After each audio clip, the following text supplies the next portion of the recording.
aja lah ya.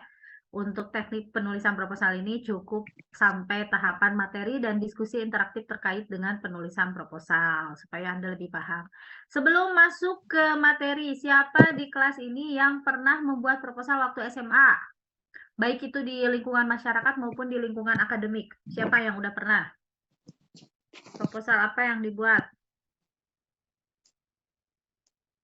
Proposal pengajuan, Bu. Pengajuan biaya untuk acara gitu, kegiatan. Pengajuan acara apa? 17-an. 17-an. Lomba, Oke. Bu, lomba. Lomba, Astri lomba, porak. Pernah jadi panitia atau jadi peserta Andanya? Panitia. Panitia, Bu. Panitia. Coba satu-satu. Dari Nadia, berapa nominal yang waktu dulu diajukan? Berapa ya, Ibu? Kisaran 900-an. 900.000? Murah. Jadi kemana ininya minta sponsor dananya 900 ribuan? Sekolah doang. Ke sekolah doang. Oh iya ya. Danus nggak kayak 11 juta, jualan-jualan? Bu. Enggak sih, Siapa Ibu. yang Alhamdulillah. enggak. Tertutup, Ibu. Untungnya. Tertutup. Oke. Siapa yang tadi 11 juta? Muhammad Saha, tadi lu ngobrol 14 juta, Bu. 14 juta Febian. Untuk apa? Kegiatan apa 14 juta? 17-an, Bu, malam Oh, puncak. 17-an. Emang mengundang siapa? Gak ngundang siapa-siapa, Bu. Nggak ada artisnya gitu? Nggak ada. Oh, Cuman jadi kan beli 14 juta piala teh? hadiah yang kayak gitu. Oh, buat hadiah-hadiah lomba-lomba gitu. Terus apa lagi? Buat panggung.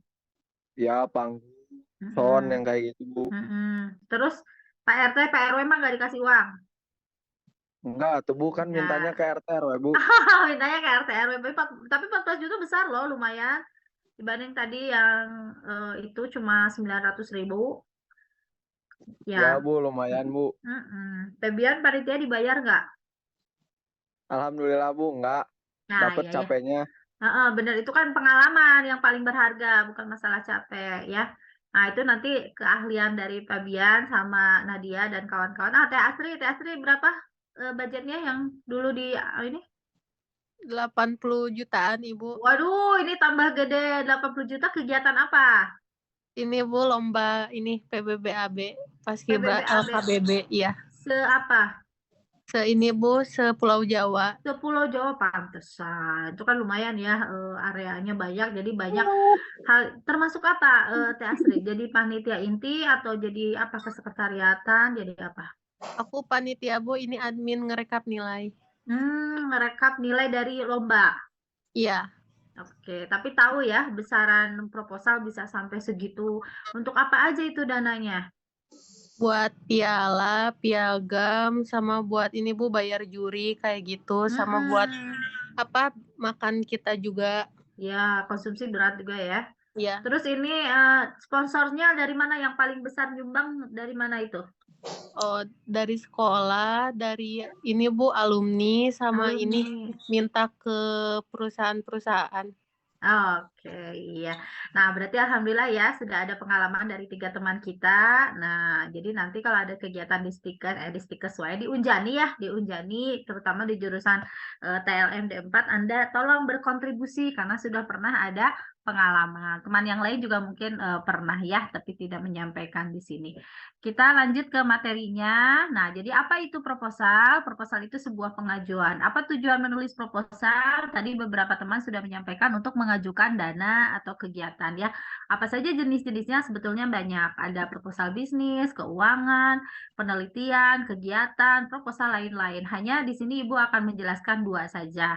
Bagaimana sistematika proposal nanti kita lihat di sini ya. Jadi ini bukan sesuatu yang baru, bahwa proposal itu merupakan rencana untuk kegiatan tertentu ya. Tadi ada kegiatannya bansos, ada 17-an, ada kegiatannya tadi PPAB dan lain-lain ya. Proposal merupakan usulan kegiatan yang dituangkan dalam bentuk tulisan. Tapi era digital saat ini tulisan itu kadang-kadang tidak harus di print out ya. Bisa kita kirimkan ke email atau kita upload di website kegiatan kita. Jadi sekarang itu lebih available lah ya, lebih santai, tidak harus sampai yang di print terus dijilid seperti apa. Kadang-kadang ya tinggal dikirim aja dari email, by email. Harus rinci dan sistematis. Makanya sistematis itu mengikuti sistematika yang berlaku. Begitu juga di KBBI, bahwa proposal adalah rencana yang diajukan dalam bentuk rencana kerja. Sekali lagi, proposal ini tidak akan ada hasil penelitian karena baru sebatas rencana. Coba tujuan penulisan proposal dibaca oleh Teh Tasya Salsabila.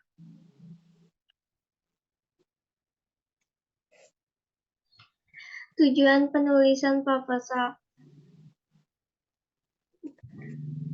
Proposal disusun pasti atas dasar tujuan tertentu. Secara umum, proposal disusun untuk menyampaikan sebuah rencana kegiatan kepada pihak lain. Dengan proposal tersebut, diharapkan kegiatan yang telah direncanakan mendapat persetujuan atau izin, mendapatkan dana serta sponsor, memperoleh dukungan, dan lain sebagainya. Iya, terima kasih Teh Tasya. Bisa dipahami ya, Teh? Bisa, good. Sekarang jenis proposal boleh dibacakan oleh Teh Hasna Nabila.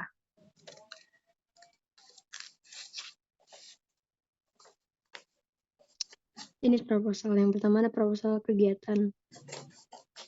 Dibuat oleh seseorang atau kelompok untuk sebuah kegiatan tertentu. Isi dari proposal ini adalah rencana kegiatan yang akan dilakukan.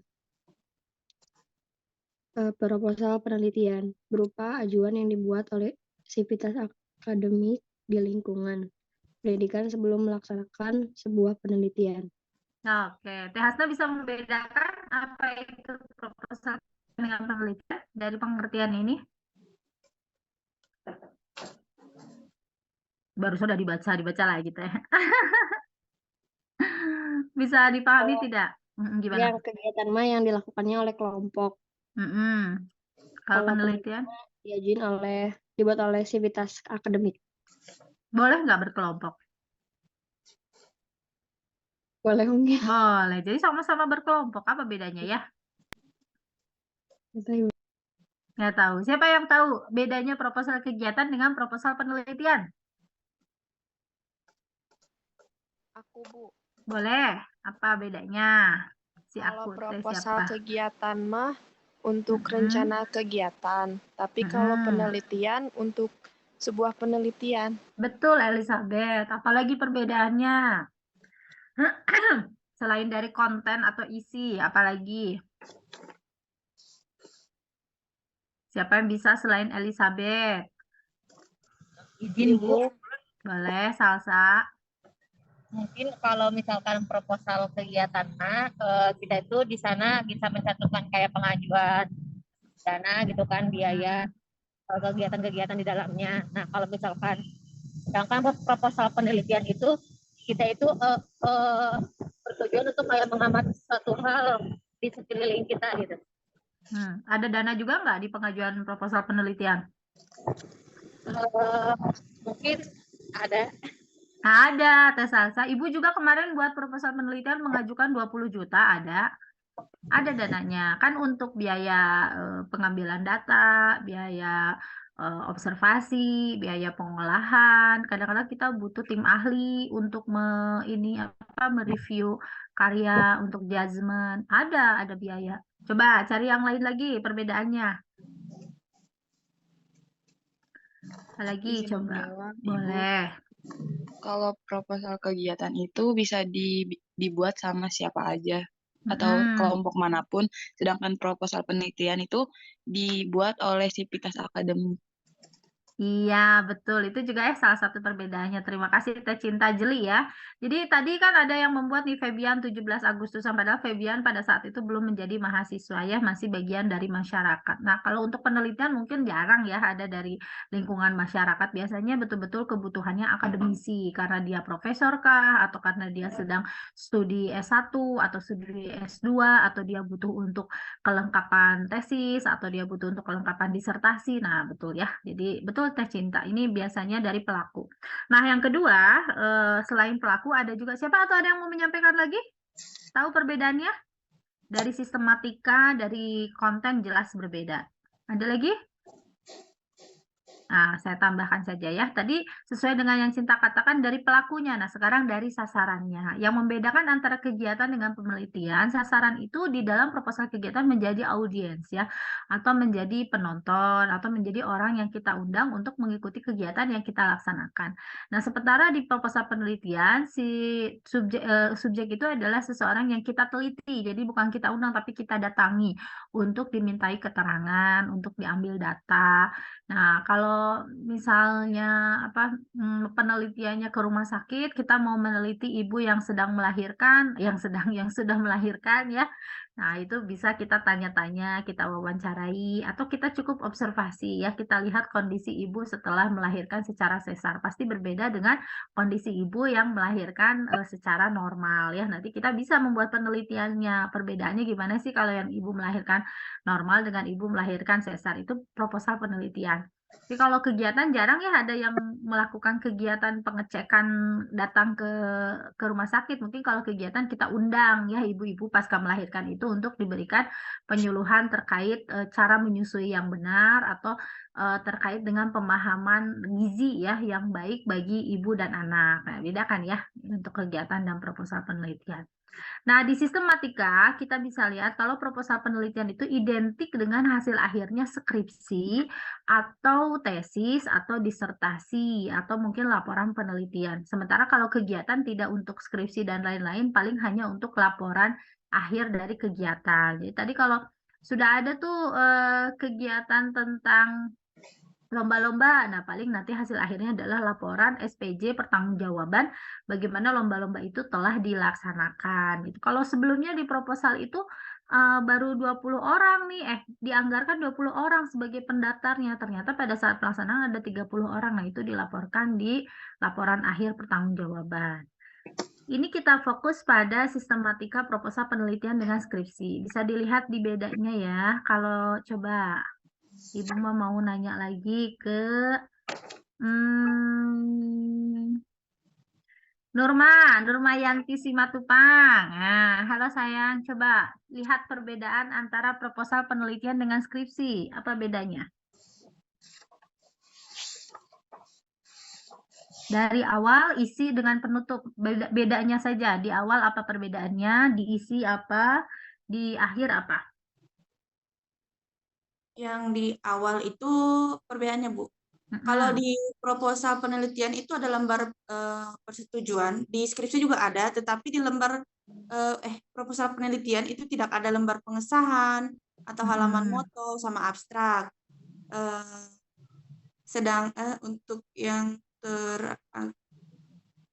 untuk isi, Bu. Untuk isi apa? Untuk isi babnya kalau di penelitian di sini cuman ada sampai bab 3. Kalau sedangkan di skripsi itu ada sampai bab 6.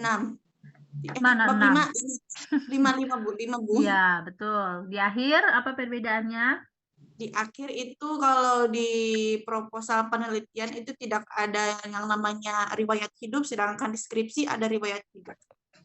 Oke, nah pertanyaannya juga kenapa di dalam bagian awal tidak ada abstrak? Siapa yang tahu? Terima kasih nih, tadi sudah dijawab. Atau boleh kamu lagi yang jawab? Coba, Nurma sudah menyebutkan perbedaannya. Siapa yang bisa menjelaskan kenapa tidak ada abstrak di dalam proposal penelitian? Ada yang tahu? Izin menjawab, Ibu. Ya, Teh Cinta boleh. Karena abstrak itu isinya gambaran dari semua yang ada di isi skripsi itu, sedangkan proposal kan nggak gitu. Proposal nggak ada hasil dan simpulan ya. Iya. Betul. Jadi kalau di abstrak itu masuk hasil dan simpulan itu masuk bagian dari abstrak ya. Jadi harus disampaikan di abstrak. Hasil penelitian menunjukkan bahwa, nah sementara di dalam proposal belum ada hasil dan simpulannya sehingga tidak bisa dibuat abstraknya, betul ya. Nah kemudian kalau di isi, nah kenapa bab 4 dan bab 5 tidak ada di proposal? Alasannya kenapa? Karena apa? Kenapa bab 4 dan bab 5 tidak ada di proposal penelitian? Kan penelitiannya belum Karena selesai. Ya, Jadi belum ada hasilnya. iya betul. Karena belum tentu Ya, karena belum Di ada. ACC. di ACC, betul, belum tentu di ACC proposalnya, sehingga tidak bisa kita langsung masukkan, kita terjun ke dalam penelitian. Ya belum ada hasilnya Bu, kan belum penelitian iya, dan belum tentu juga proposal itu di-approve. Ya banyak saya membuat proposal dan pada akhirnya tidak jadi sebuah penelitian karena tidak disetujui ya pendanaannya atau tidak disetujui pengajuannya. Jadi bisa dilihat dari konten nih, misalnya kontennya terlalu jadul, bisa jadi begitu. Jadi saya misalnya membuat penelitian tentang apa ya tentang aplikasi yang udah lama lah tentang ini Microsoft Word misalnya ya, pemanfaatan Microsoft Word dalam pembuatan tugas itu bisa jadi tidak di-approve karena sudah tidak kekinian gitu ya. Itu harusnya sudah diganti dengan aplikasi Canva, Wordwall, Google Doc gitu ya. Udah harus yang kekinian bukan yang kelamaan gitu. Jadi bisa jadi tidak di-approve sehingga tidak sampai pada sebuah penelitian dan tidak ada hasilnya. Betul ya? Kenapa tidak riwayat hidup? Karena proposal belum jadi karya utuh sehingga tidak perlu ada riwayat hidup. Nah, sistematika proposal secara lengkap itu bisa dilihat di sini. Tadi bagian bab 1 itu ternyata ada judul, latar belakang, rumusan, tujuan, manfaat, definisi. Boleh nanti kita membuat proposalnya itu bentuknya seperti ini, pakai bab 1, bab 2, bab 3, atau boleh detail seperti ini. Tergantung apa? Tergantung gaya selingkung dari kampus yang kita, ini ya, yang menaungi kita. Biasanya sih kalau di IKIP Siliwangi begini ya, dituliskan secara detail. Tapi kalau di Poltek bisa jadi pakai bab 1, bab 2, bab 3. Karena ini saya ambil dari Poltekkes ya. Unjani kalau tidak salah didetailkan seperti ini ya. Tapi nanti lihat lagi dengan aturan penulisan proposal dan KTI yang ada di Unjani, di lingkungan Unjani. Kalau yang biru ini masuk bab 1, yang merah masuk bab 2, yang hitam ini masuk bab 3, yang M dan N ini biasanya kadang ada, kadang juga tidak masuk ke dalam bab ya, daftar pustaka di luar bab gitu. Nah, ini adalah sistematika pada proposal kegiatan. Nah, kalau kita lihat apa yang menunjukkan kesamaan dari proposal kegiatan dengan proposal penelitian. Siapa yang bisa menyampaikan? Persamaannya apa? Kalau perbedaannya jelas beda ya. Tapi kalau persamaannya ada apa? Yang ada di proposal penelitian juga ada di kegiatan. anggaran dana, Bu. Anggaran dana betul. Apalagi? Latar belakangnya sama Latar belakang betul. Jangan sampai kita membuat proposal penelitian ataupun proposal kegiatan tanpa dasar ya, tanpa dasar dan tanpa tujuan. Jadi nggak tahu bikin proposal tujuannya untuk apa. Nah, jangan sampai. Jadi kalau muatan isi itu kan jelas berbeda, tapi tujuan dan latar belakang dua-duanya harus ada, baik itu di proposal penelitian maupun di proposal kegiatan. Yang lainnya bentuknya jadi beda ya. Nah, ini penutup dan lampiran juga sama-sama ada, tapi isi atau muatannya berbeda. Ini kalau sekilas dilihat kira-kira ini agenda apa? Penelitian atau kegiatan? penelitian. Penelitian. Kenapa bisa lihat penelitian? Dari mana, Nad? Analisis, Bu. Oh iya benar, ada analisis. Tiap bulan. Bahkan di-upgrade tiap bulan ini biasanya penelitian betul ya. Secara sistematis memang seperti ini harus ada observasi awal. Apakah kegiatan harus ada observasi awal? Jarang ya. Kadang ada, kadang tidak. Tergantung sih kita mau mengadakan kegiatan palang merah misalnya ya, kegiatan donor darah. Apakah perlu ada observasi awal? Boleh sih, boleh ya. Jadi boleh di kegiatan juga ada observasi awal, tapi identik dengan penelitian. Kemudian ini betul analisis pengolahan data dan analisis data ini sangat kental sekali dengan sebuah penelitian. Sehingga nanti sebelum dilaporkan atau sebelum menyusun laporan tentu ada yang disebut dengan terjun penelitian ya. Nah, kalau ini jelas ya agenda proposal untuk kegiatan. Mana yang paling menonjol? Apa? Perizinan tempat ya. Terus Koordinasi. betul. Iya, koordinasi dengan narasumber, ya betul. Tapi kalau penelitian kan ada juga, Bu, koordinasi dengan pasien atau dengan sumber, ya ada juga, tapi kadang-kadang tidak dimasukkan dalam agenda kegiatan. Jadi meskipun satu sama lain hampir mirip-mirip ya si prosesnya, tapi berbeda lah redaksi kalimatnya. Nah, ini baik proposal penelitian maupun proposal kegiatan harus menggunakan teknik penulisan yang baik dan benar. Kalimat sudah pernah kita belajar ya, kalimat efektif di pertemuan ke-9. Mudah-mudahan masih ingat. Kemudian juga di pertemuan kemarin. Mudah-mudahan Akang Teteh bisa menerapkannya ke dalam sebuah proposal. Kalau nanti memang harus diwajibkan membuat proposal sebagai bagian dari eksistensi Anda sebagai mahasiswa. Nah, ini contoh-contoh ya judul proposal kegiatan.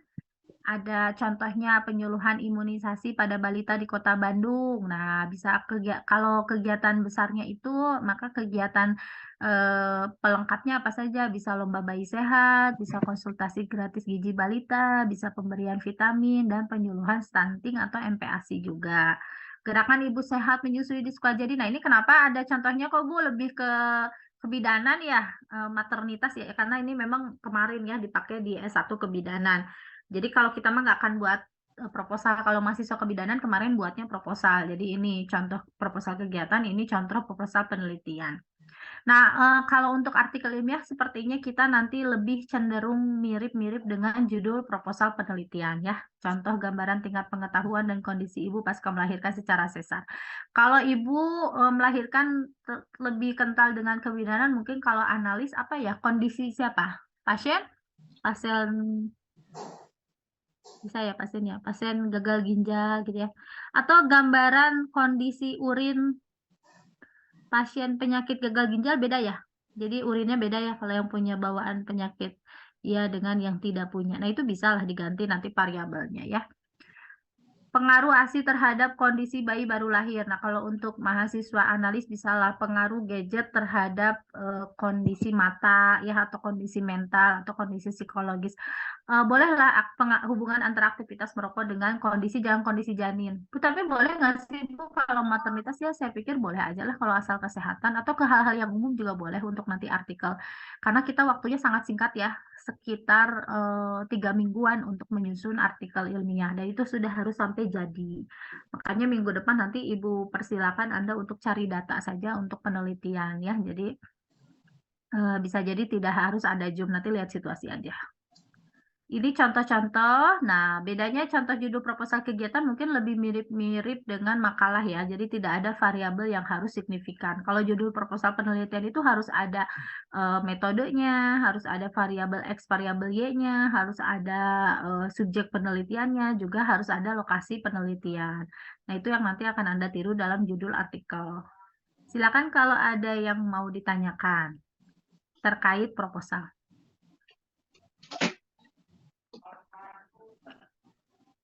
Ada apa, Cinta?